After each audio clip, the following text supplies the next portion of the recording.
राज्यात महिलांच्या सुरक्षेचा प्रश्न ऐरणीवर असतानाच ठाण्यातील कोपरी पूर्व येथील रेल्वे स्थानक परिसरात घडलेल्या प्रकाराने संतापाची लाट उसळली आहे. स्थानकाबाहेरील ग्रीन वाईन समोरील परिसरात काही मद्यधुंद तरुणांकडून महिलांची छेडछाड केली जात असल्याची गंभीर बाब समोर आल्यानंतर शिवसैनिकांनी थेट घटनास्थळी धडक देत संबंधितांना चांगलाच धडा शिकवलाय. मिळालेल्या माहितीनुसार कोपरी रेल्वे स्थानकाच्या बाहेर कॅनरा बँकेच्या परिसरात काही टपोरी तरुणांचा सतत वावर असतो. हे तरुण वाईन शॉप मधून दारू घेऊन उघड्यावरच पीत बसतात आणि इजा करणाऱ्या महिलांवर अश्लील टिप्पणी करत त्यांना त्रास देत असल्याची तक्रार स्थानिक नागरिकांकडून वारंवार होत होत्या.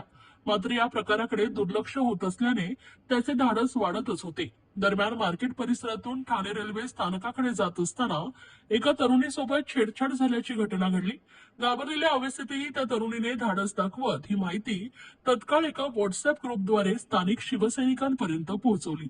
माहिती मिळताच शिवसैनिक गणेश मुकादम, विकास पाटील, मनीष मुकादम, तुषार परब तसेच शिवसेना उपशहर प्रमुख जयप्रकाश कोटवानी, रोहित गायकवाड, संतोष बोडके, संतोष पांचाळ आणि अन्य कार्यकर्त्यांनी घटनास्थळी धाव घेतली.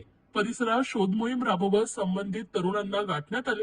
यावेळी त्यांच्यापैकी एकाला पकडून शिवसैनिकांनी चांगला चूप देत इतरांना इशारा दिलाय. याचवेळी वाईन शॉपच्या दुकानदारालाही जाब विचारण्यात आलाय. दुकानासमोरच ग्राहकांकडून दारू पिणे आणि त्यामुळे महिलांना त्रास होणे हे प्रकार तत्काळ थांबवावेत, अन्यथा कठोर कारवाईला सामोरं जावं लागेल अशी सक्त ताकीद देण्यात आली.